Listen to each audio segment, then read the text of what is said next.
Abre sua Bíblia, 2 Reis, capítulo 1.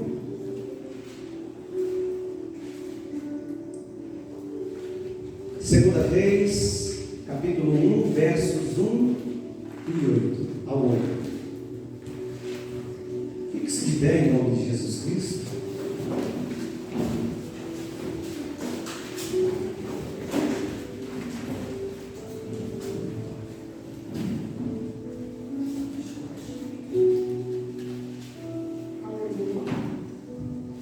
Segunda Reis, capítulo 16, primeiro, Segunda Reis, isso mesmo.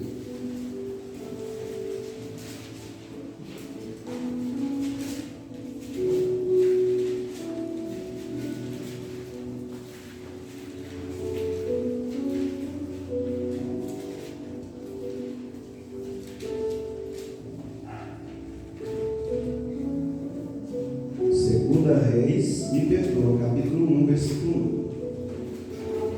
Amém, glória a Deus. Louvado seja o nome do Senhor. Amém? E depois da morte de Acabe, Moabe se revoltou contra Israel e caiu a Casias pelas grades de um quarto alto que tinha em Samaria e adoeceu. E enviou mensageiros e disse-lhes: Ide, perguntai-lhe a Baal-zebul, Deus de Ecrom, se sararei desta doença. Mas o anjo do Senhor disse a Elias, o tisbita: levanta-te, sobe para encontrares com os mensageiros do rei de Samaria. E disse-lhes: porventura não há Deus em Israel para irdes consultar a Baal-zebul, Deus de Ecrom? E por isso assim diz o Senhor: a cama que subistes não descerá, mas sem falta morrerás. Então Elias partiu e os mensageiros voltaram para ele, e ele lhes disse: que há que vos voltastes?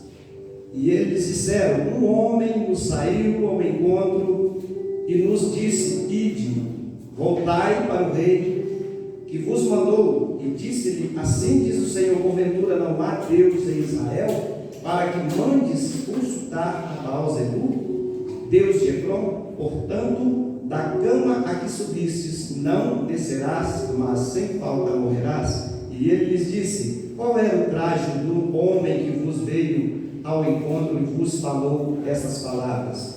E eles lhes disseram: era um homem vestido de pelos e com os lombos cingidos de um cinto de couro. Então disse ele, Elias, o tisbita: querido Deus soberano e eterno Pai, Senhor, em nome de Jesus, abençoa a minha vida, abençoa a vida dos ouvintes, dá-me graça, Senhor, para transmitir a tua palavra, Senhor, em nome de Jesus Cristo. Amém, Jesus. Irmãos, hoje nós vamos falar de alguns reis e seus reinados,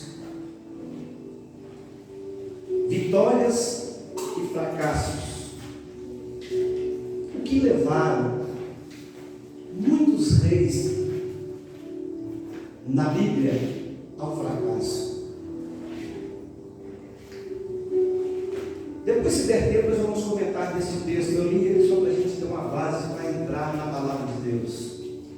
1 Reis, capítulo 16, versículo 8 adiante, fala sobre o rei Zimri. Quem já ouviu falar sobre o rei Zimri? Zimri, ele reinou a cidade de Tirsa, a cidade real de Canaã, por 7 dias. Preste bem atenção.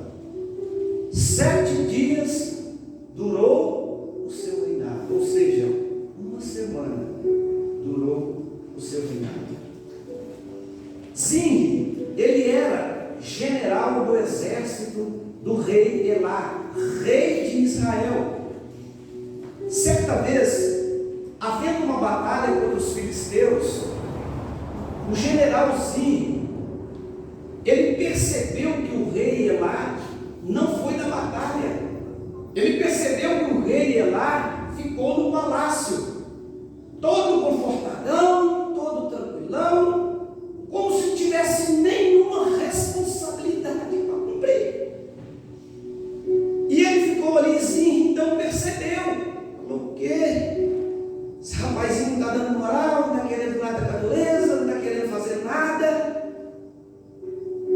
ele percebeu que ele estava chapando os golinhos, percebeu que ele estava bêbado, ele entrou no palácio,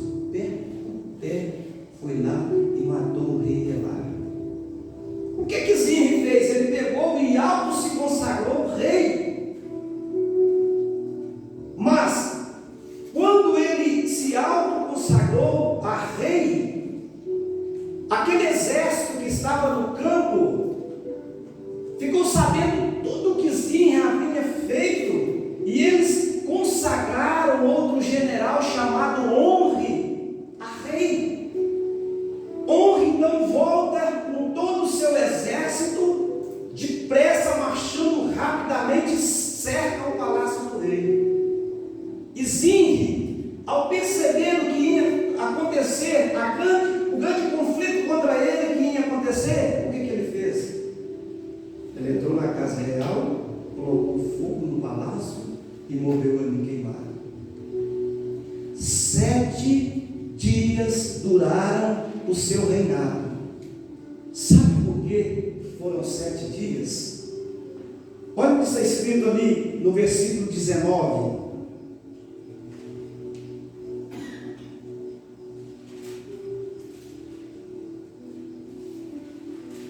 Primeira Reis, volta só um pouquinho. Primeira Reis,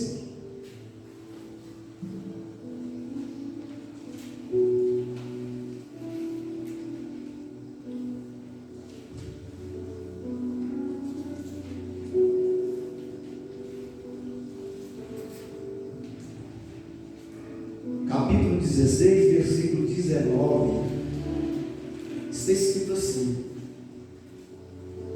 por causa dos seus pecados que cometera, fazendo o que parecia mal aos olhos do Senhor, andando no caminho de Jeroboão, e no seu pecado que fizera, fazendo pecar a Israel. Tudo que você for fazer na sua vida, coloque a Deus em primeiro lugar. Tudo, absolutamente tudo o que for fazer, coloque Deus em primeiro lugar. Pergunte a Ele: Senhor, é isso que eu quero? É isso que o Senhor quer? É isso que eu devo fazer?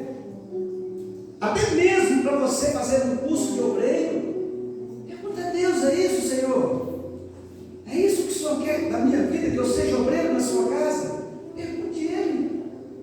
Para você fazer um curso de batismo: Senhor, eu sei que o Senhor quer que eu seja batizado, mas então me transforma. Converse com Ele, pede mudança a Ele na sua vida. Tudo que for fazer nessa vida, coloque Deus em primeiro lugar.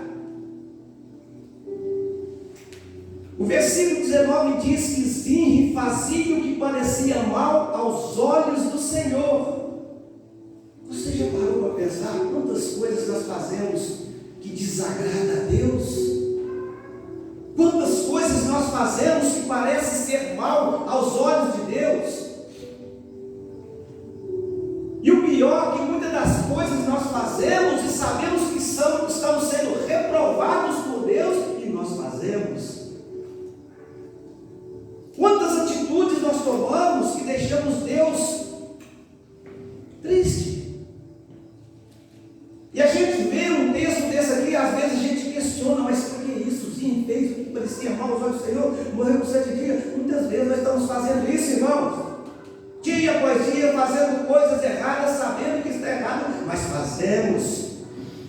Não buscamos melhoria, não buscamos mudança na nossa vida.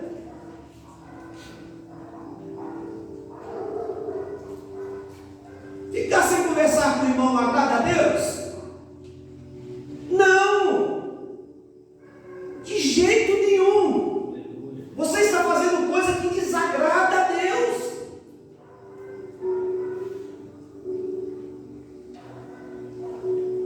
Não saber perdoar agrada a Deus? Não. Apontar o dedo para o irmão agrada a Deus? Agrada? Sabe o que eu acho interessante em apontar? Olha só a posição da minha mão. Eu vi um dia um pastor falando sobre isso, achei muito interessante. interessante, olha a posição da minha mão. Você aponta para um, tem três te apontando: Pai, Filho e Espírito Santo. Os únicos que podem apontar o dedo para os outros. Às vezes, irmãos, nós achamos mais fácil achar erros nos outros do que em nós. Eu achar erro no fulano, no ciclano, é muito mais fácil do que eu achar erro em mim. Mas nós procuramos no irmão, nós não procuramos em nós. Olha só o que Jesus ele fala em Mateus 7. Mateus capítulo 7. Versículo 1, ele diz o seguinte: não julgueis para que não sejais julgado, porque com o juízo com que julgardes, sereis julgados, e com a medida com que tivestes medido, vos hão de medir a vós. Do mesmo jeito que nós julgarmos um irmão, nós vamos ser julgados. Aí eu falo assim: por que reparas tu no arqueiro que está no olho do teu irmão e não vês a trave que está no teu olho? Ou como tirás a teu irmão, deixa-me tirar o arqueiro do teu olho, estando em uma trave no teu? Tem como? Chegar lá assim, o olho tudo tapado de concreto, tentar tirar o arqueiro do olho do meu irmão? Não tem como. Primeiro tem que tirar o arqueiro, o concreto, a base, a sujeira que está nos meus olhos. Muitas das vezes a sujeira dos meus olhos está contaminando o meu irmão, porque às vezes eu difamo aquele irmão tendo os meus olhos sujos. Sabe o que Jesus ele quer nos dizer aqui? Antes de olharmos para o erro dos outros, devemos olhar para os nossos próprios erros. Mas é difícil, nós não conseguimos olhar para os nossos erros. Às vezes nós estamos certos, estamos cobertos de razão, e o meu irmão está errado. Às vezes eu sou santo, a minha irmã é errada. Por que é mais fácil olhar os defeitos dos outros do que olhar os meus próprios erros? Às vezes, irmãos, se você parasse para imaginar, se você parar para imaginar um pouquinho dentro da sua própria casa, começa a observar a sua esposa caladinho, começa a observar o seu filho, começa a reparar o seu pai, a sua mãe, começa a observar um a um. Você vai achar milhões, trilhões de defeitos daquela pessoa que está do seu lado, mas você nunca para pensar no seu erro. Puxa vida, como que eu sou? É mais fácil eu julgar o meu irmão, é mais fácil eu falar que ele é errado. E Jesus falou que não há como eu tirar o arqueiro do olho do meu irmão se primeiro eu não tirar o que está dentro do meu olho.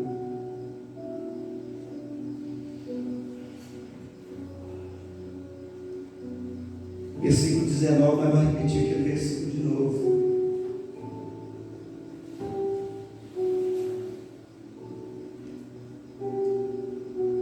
Por causa dos pecados que cometera, fazendo o que parecia mal aos olhos do Senhor, andando no caminho de Jeroboão e no pecado que fizera, fazendo pecar a Israel. Querido, você precisa ser um incentivador. O rei aqui, ele cometia pecado, ele fazia coisas erradas, fazendo todo Israel pecar com ele. O seu erro prejudica o teu irmão. Você sabia que tem pessoas que se espelham em você? Muitos irmãos falam: eu quero ser igual aquele fulano, aquela ciclana. Você é observado, meu querido, dia e noite. Tem pessoas que te observam. tem que ser incentivador do bem. Eu achei tão bonito aqui sábado, tinha 2 jovens, dois, meu querido irmão, eu cheguei perto deles, eu não aguentei, a presença de Deus que estava falando, meu Deus, eu quero isso para mim, meu Deus. E o Guilherme depois falando para o papai, você olha para aqueles meninos, te dá vontade de buscar Deus dia e noite, irmão. Guilherme, ele falou isso comigo. Nós temos que ser incentivador.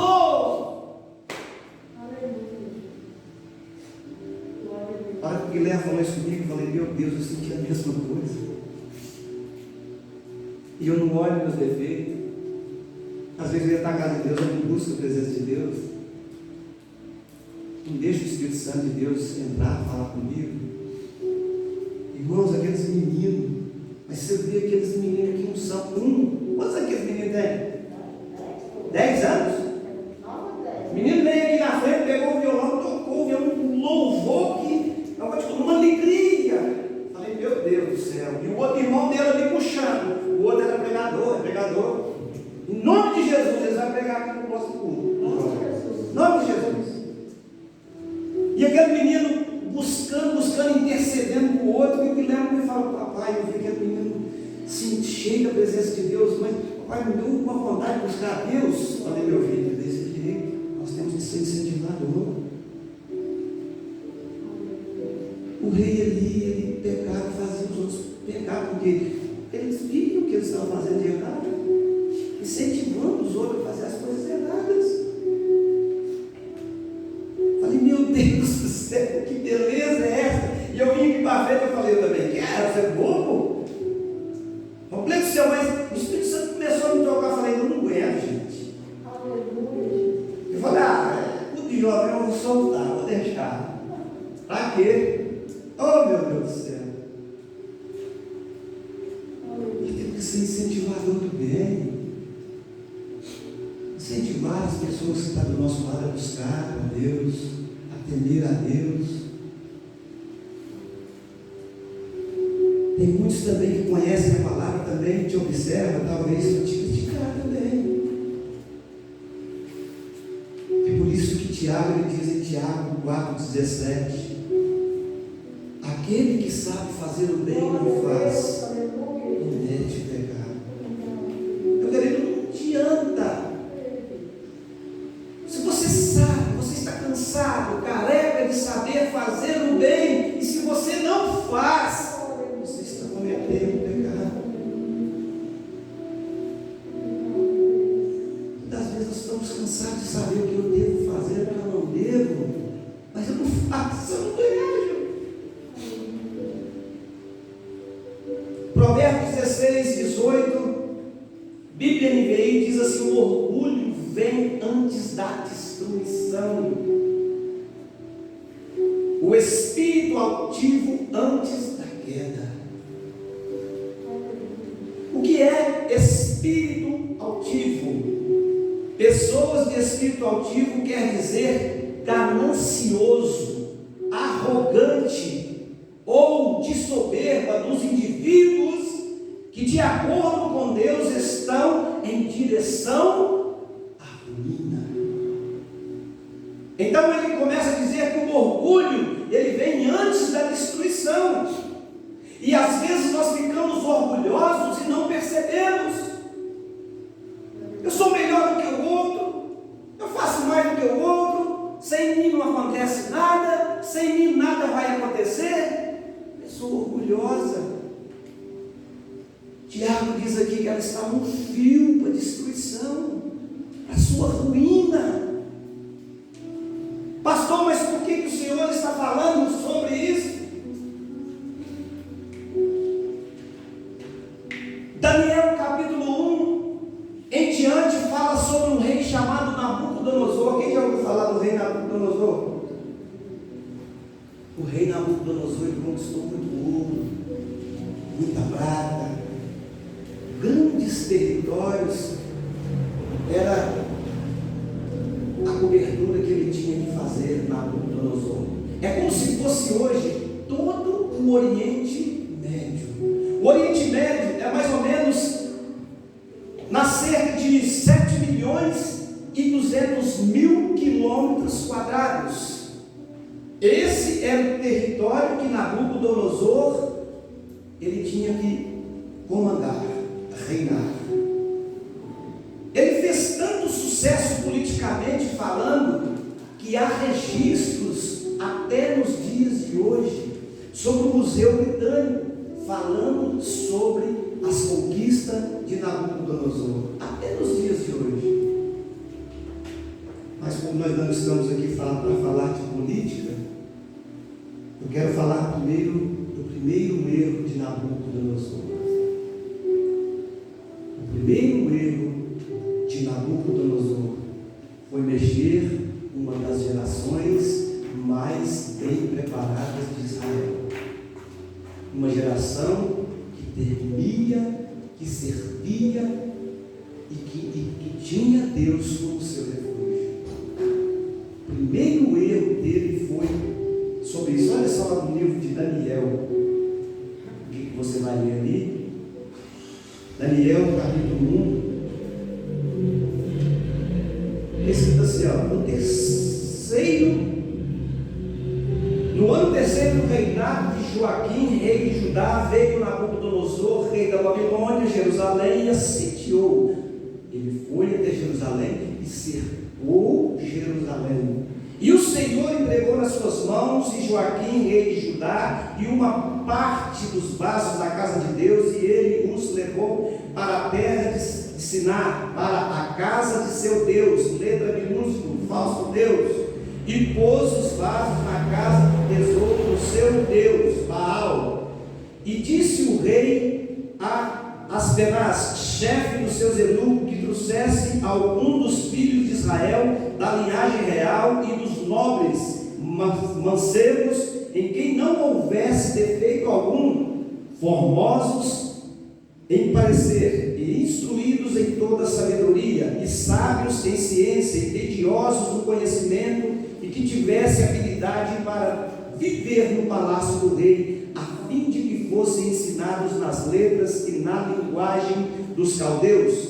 E o rei lhes determinou a ração cada dia da porção do manjar do rei e do vinho que ele bebia, e que assim fossem criados por 3 anos, para que no fim deles pudessem estar diante do rei. E entre eles se achavam dos filhos de Judá, Daniel, Ananias, Misael e Azarias. E o chefe dos eunucos lhes pôs outros nomes, a saber, a Daniel pôs o de Beltesazar, e Ananias de Sadraque, a Misael, a Mesaque, e Azarias, a Abednego. E Daniel assentou-se no seu coração, se não contaminar com a porção do manjar do rei. O erro de Nabucodonosor foi mexer com essa geração. Primeiro erro, ele era tão bem sucedido, ele tinha conquistado tanto ouro, tanta prata, tantos territórios, aquilo outro. Aí ele vai, cerca a cidade de Jerusalém, pega esses jovens que tinham o costume de prostrar diante do Deus de Israel. Esses jovens, eles tinham o costume de adorar o Senhor do Senhor, o Rei do Rei, o médico dos médicos. Esse era o costume deles. Eles observavam o que seus pais faziam. Eles estavam preparados para sair para o mundo afora, porque eles serviam a Deus de coração. Nabucodonosor então busca essa geração e coloca sobre o palácio da Babilônia. Segundo erro, ele faz uma estátua de ouro de 27 metros de altura por 2,70 de largura. Imagina quanto dinheiro esse homem não tinha, gente. 27 metros de altura, 2,70 de largura. É coisa da podre, não. Tudo em ouro maciço. Imagina 27 metros, aquele pé da Nebé deve ter uns 30 e poucos. 27 metros. Então, um prédio de quantas alturas, mais ou menos, Fernando? 7 metros? 7 a 8. Apartamento, isso tudo de ouro. 27 metros, 2,70 de altura. Segundo erro, ele fez essa estátua.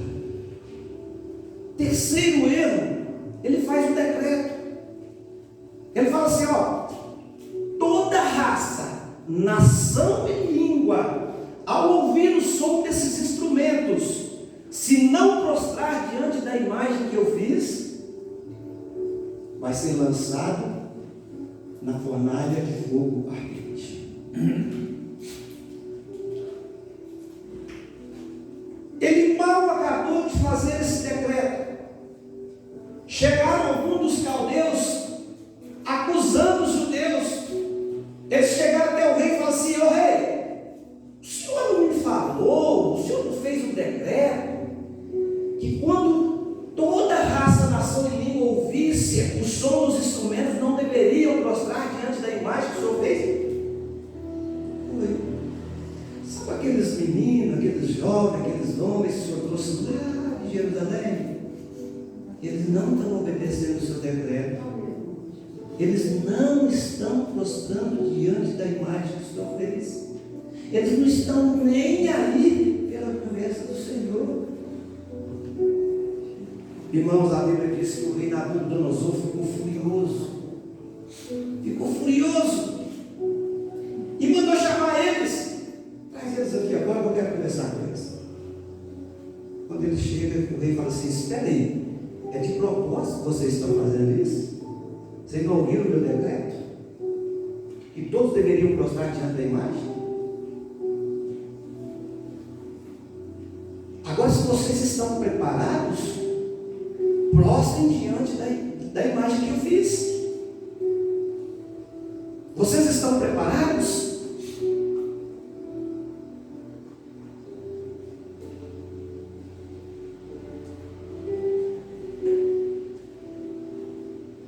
Os jovens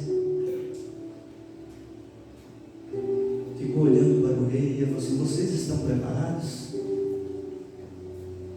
Ou senão vocês vão ser lançados na fornalha ardente. Eu quero ver qual Deus poderá livrar vocês desse fogo ardente.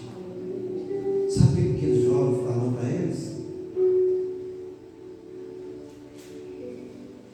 Olha só o que eles disseram para o rei no capítulo 3, versículo 16. Responderam Sadraque, Mesaque e Abednego e disseram-lhe ao rei Nabucodonosor: não necessitamos de tal responder sobre esse negócio. Eis que o nosso Deus a quem nós servimos é que nos pode livrar. Ele nos livrará do forno de fogo ardente e da tua mão, ó rei. Olha só o que eles falaram no versículo 18. E se não, fica sabendo, ó rei, que não servimos a teus deuses, nem adoraremos a estátua de ouro que levantastes. Irmão, para pensar. Aqui tanta gente aqui de frente, o rei, a fornalha estava acesa, porque a fornalha ficava acesa. E eles falaram: não precisamos te responder isso não. Não vamos te responder nada. Sabe o nosso Deus? Ele é capaz de livrar nós desse fogo e da sua mão, meu. Deixa eu te contar só um negócio. Mas se ele livrar, olha o que eles quis dizer: se ele livrar, ele é Deus. Se ele não livrar, ele continua sendo Deus. Dá para entender? Não tem um louvor que fala sobre isso aí? Se Deus fizer, ele é Deus. Se não fizer, ele continua sendo Deus. O rei ficou furioso, irmão. Falou: mas o que eu faço com esses meninos? Onde eu fui meter, Jesus? Aí ele manda aquecer a fornalha 7 vezes mais, muito mais quente. Ele chama os 3 homens mais fortes do exército que ele tinha e manda amarrar Sadraque, Mesaque e Abednego. E a fornalha foi aquecida 7 vezes mais, e a fornalha estava tão quente que aqueles homens do exército, os mais fortes, os 3 poderosos, ao levar Sadraque, Mesaque e Abednego até a boca da fornalha, eles empurraram Sadraque, Mesaque e Abednego para dentro da fornalha, e os próprios soldados caíram para trás, mortos, de tão quente estava aquele fogo. Dá para entender, meu? Olha aqui o rei. Eu obedeceram. Tem que queimar, né? Queimar tudo. Sai de lá só pó. Isso não é credo aí, ó. Servir esse Deus aí que não possa socorrer ninguém. Mostrar diante da minha imagem de Baal, estava certinho. Alguém.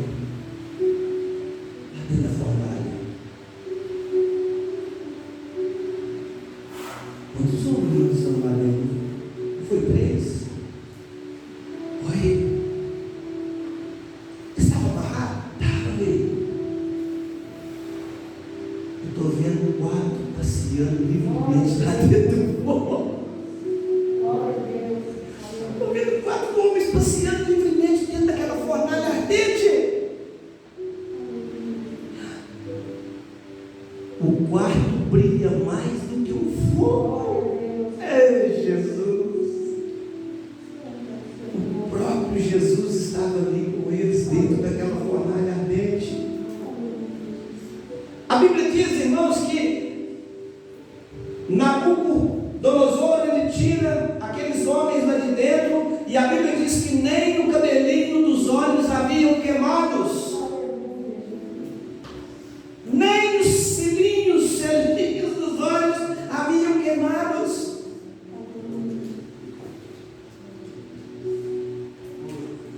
O que acontece então, irmãos? O rei então reconhece a grandeza do nosso Deus. E ele fala no capítulo 3, versículo 28, ele diz assim, olha só o que o rei fala. Falou Nabucodonosor e disse: bendito seja o Deus de Sadraque, Mesaque e Abednego, que enviou o seu anjo e livrou seus servos que confiaram nele, pois não quiseram cumprir a palavra do rei, preferindo entregar os seus corpos para que não servissem nem adorassem alguns outros deuses, senão Deus, o seu Deus. Por mim, pois, é feito um decreto pelo qual todo povo, nação e língua, que se disser blasfêmia contra o Deus de Sadraque, Mesaque e Abednego, seja despedaçados, e as suas casas sejam feitas um monturo, porquanto não há outro Deus que possa livrar como este. E ele reconhece também no capítulo 4, versos 1, 4 versos 10. É um mesmo, eu errei aqui, nosso Jesus. Ele olha só que ele diz: Nabucodonosor, rei a todos os povos, nações e língua que moram em toda a terra, paz seja multiplicada. Pareceu-me bem fazer conhecidos os sinais e maravilhas que Deus, o Altíssimo, tem feito para comigo. Quão grandes são os seus sinais e quão poderosas as suas maravilhas. O seu reino é um reino supereterno, e o seu domínio de geração a geração. Nabucodonosor, então, ele reconhece a grandeza do nosso Deus. Ele começou a consertar ali. Só que Nabucodonosor, ele tem um sonho. Nabucodonosor, ele tem um sonho. E ele sonhou com uma árvore. E essa árvore crescia tanto os seus troncos, com muita força o tronco, as raízes fincavam fortemente na terra, e aquela árvore chegava ao topo do céu, e todos os animais ficavam debaixo daquela árvore, comendo alimento. O sonho dele é como se ele quisesse dizer que toda a nação dependesse daquela árvore, todos dependessem daquela árvore. E ele manda então chamar a Daniel para interpretar aquele sonho. Daniel, quando chega para interpretar aquele sonho, ele fala: o Senhor sonhou com uma árvore e tal, e essa árvore é o Senhor. O seu poder cresceu tanto aqui na terra que está quase abraçando toda a terra. É você, Nabucodonosor. E as folhagens acampam muitos e muitos ali debaixo.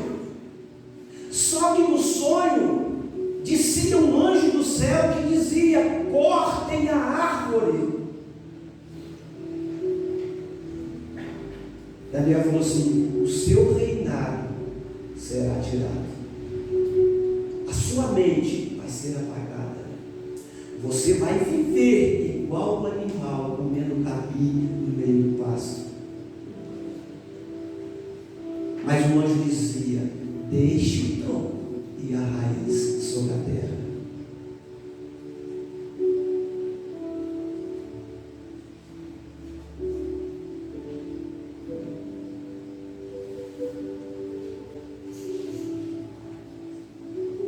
O capítulo 4, versículo 28 ao 30, diz o seguinte: todas estas coisas vieram sobre o rei Nabucodonosor a cabo de 12 vezes, olha só, andando a passear sobre o palácio real da Babilônia. Falou o rei e disse: não é esta a grande Babilônia que eu edifiquei para a casa real com a força do meu poder e para a glória da minha magnificência? Sabe o que eu aprendo aqui, irmãos? Não adianta nada eu conhecer a Deus, não adianta nada eu ter palavra aqui na frente bonitas para falar para vocês, se não tiver Deus aqui dentro. Nabucodonosor, ele tinha acabado de declarar que Deus era Deus, que o reino dele era para sempre, mas ele deixou o eu falar mais forte, ainda andando no seu palácio. Ele fala assim: isso aqui não é a grande Babilônia que eu conquistei, com meus braços fortes, com a minha magnificência. Não fui eu que fiz isso, o eu falou mais alto dentro do rei. Não adianta, irmãos, eu falar que sirvo a Deus se dentro de mim não corresponder àquilo que eu digo. O apóstolo Paulo, ele diz em 1 Coríntios 5,17, ele diz assim: que se alguém está em Cristo, uma nova criatura é. As coisas velhas já passaram, eis que tudo se fez novo. Se Cristo está em você, você tem que ser uma nova criatura. Meu filho, aquilo que você fala tem que coincidir.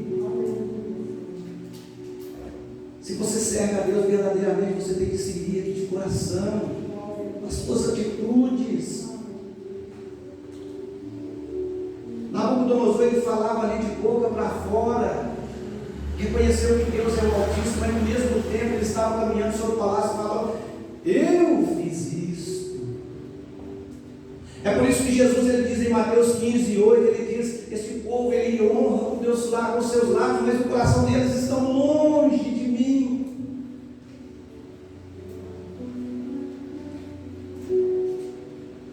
Olha só o que acontece no capítulo 4, versículo 31. Ainda estava a palavra na boca do rei, quando caiu uma voz do céu: a ti se diz, ó rei Nabucodonosor, passou de ti o teu rei. Acabou. A grandeza do homem caiu. Passou de ti o rei, e serás tirado dentre os homens, e a tua morada será como os animais do campo. Far-te-ão comer ervas como os bois, e passar-se-ão 7 tempos sobre ti, até que conheças que o Altíssimo tem domínio sobre os reinos dos homens e os dá a quem quer. Na mesma hora se cumpriu a palavra sobre Nabucodonosor. Foi tirado dentre os homens e comia erva como os bois, e o seu corpo foi molhado no orvalho do céu, até que lhe cresceu o pelo como as penas das águas, e as suas unhas como as das aves. Um homem que tinha tudo, poder todo, mas antes Daniel tinha dado um conselho para ele: se eu fosse você, pediria perdão pelos seus pecados, começava a ajudar mais os outros, ser compassivos, seja espelho. Ele não ouviu. filhos de Daniel.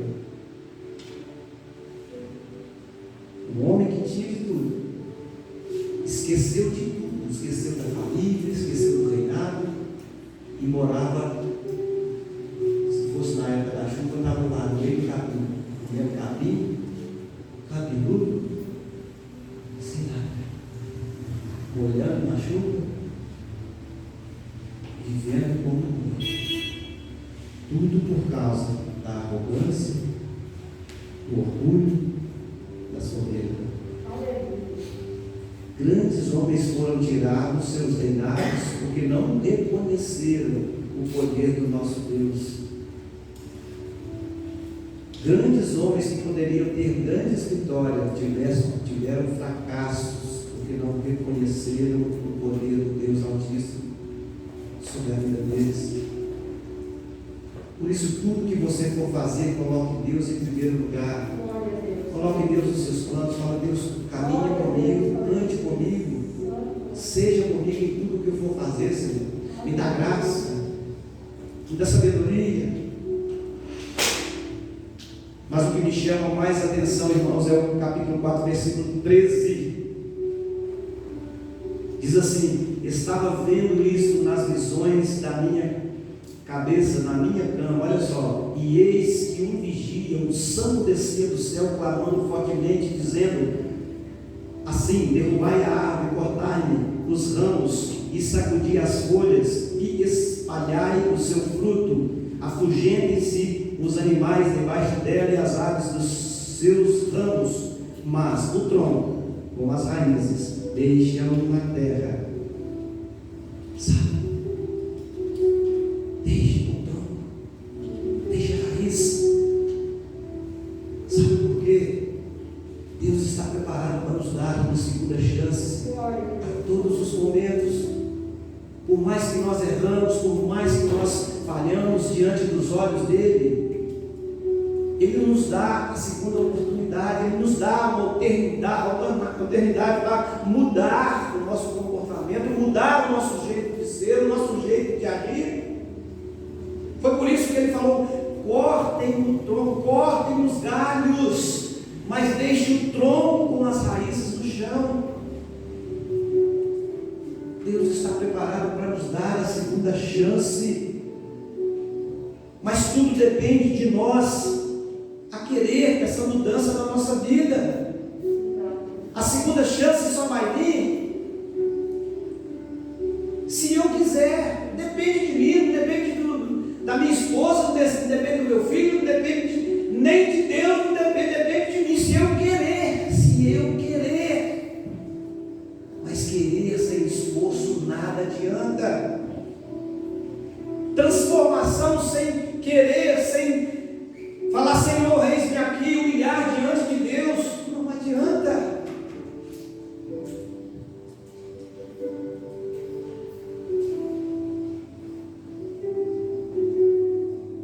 Só para fechar esse texto, capítulo 4, versículo 34, diz assim o seguinte: mas ao fim daqueles dias eu, Nabucodonosor, levantei os meus olhos ao céu, e tornou-me a vir o meu entendimento, e eu bendisse o Altíssimo, e louvei e glorifiquei ao que vive para sempre, cujo domínio é um domínio sempiterno, e cujo reino é de geração em geração, e todos os moradores da terra são reputados em nada, e segundo a sua vontade, ele opera como o exército do céu, e os moradores da terra não há quem possa estorvar a sua mão, e lhe diga que fazer. Olha o versículo 36: no mesmo tempo me tornou a vir o meu entendimento, e para a dignidade do meu reino tornou-me a vir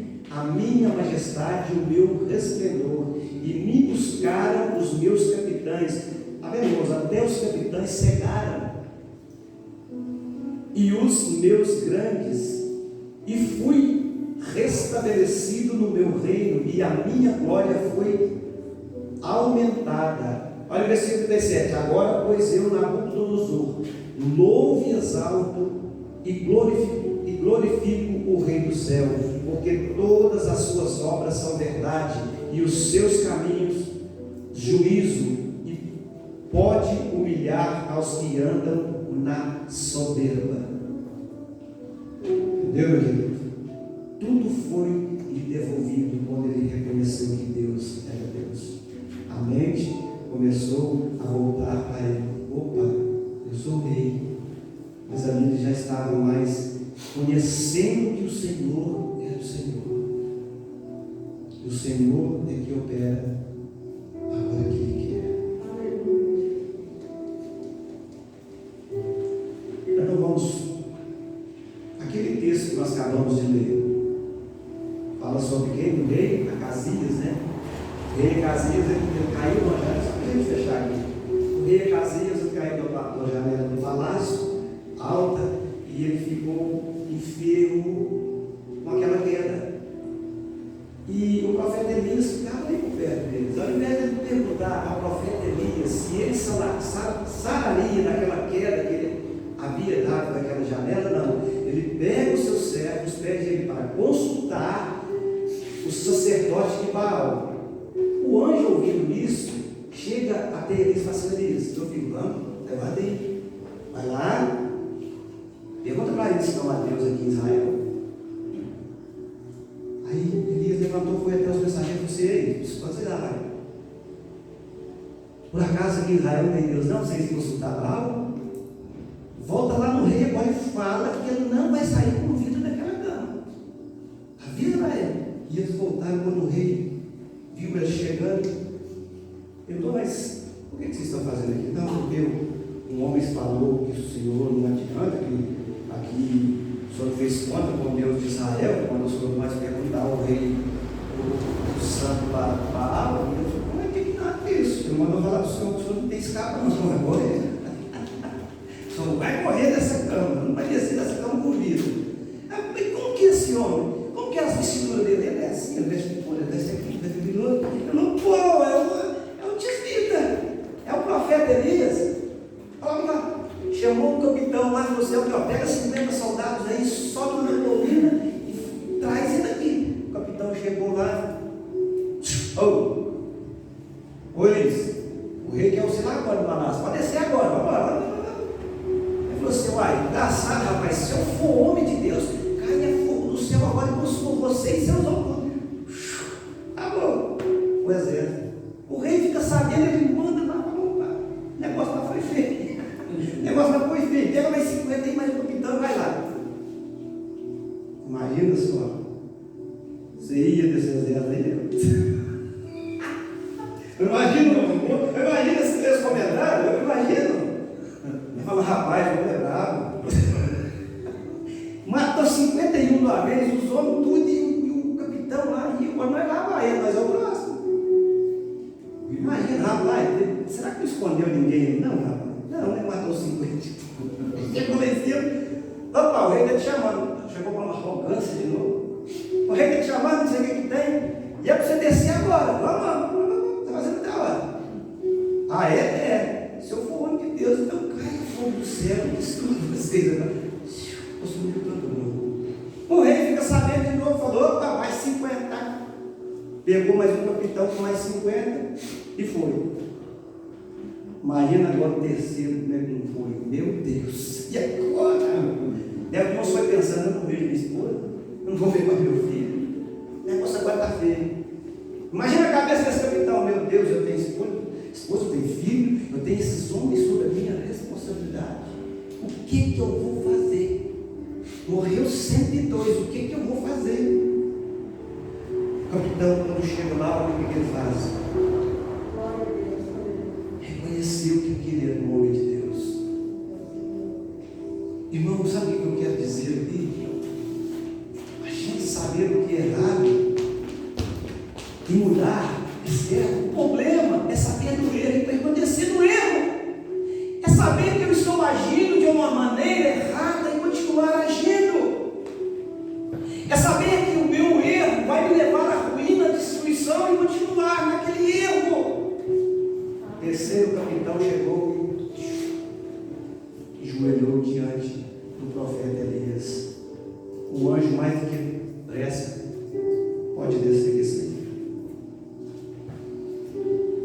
A coisa mais arrogante, mais feio diante de Deus é saber do meu erro e não procurar mudar o meu erro. Porque Deus, o Espírito Santo de Deus, Ele te incomoda. Quando nós estamos fazendo algo errado, Ele nos incomoda. Já viu aquilo quando você faz assim, está por dentro ali remoendo, gente, eu estou errado, mas você não dá o braço a você não caça meio de mudança. Porque o capitão ele foi, morreram 102, mas comigo e meus homens vai ser diferente. Ele reconheceu que Deus é o Senhor. Então, meu irmão, se tem algo que está corroendo dentro de você, e que você tem certeza que está agindo errado, mude. Não faça lá igual no começo que nós começamos ali. Zinri levava o povo de Israel a pecar por causa dos seus erros. É como nós dizemos, pessoas estão te observando o seu erro. E muitos que não conhecem a palavra de Deus estão fazendo do mesmo jeito que você faz. Procure mudança.